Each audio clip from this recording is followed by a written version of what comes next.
Vết nắng mỏng manh trên khung cửa sổ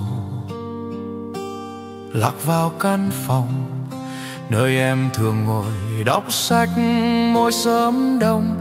Chiếc ghế gỗ này vẫn còn hơi ấm, chỉ thiếu vắng người, thiếu vắng nụ cười. Em để lại đây một cuốn sách dở dang, một trang lật ngang, lời chưa kịp đọc hết.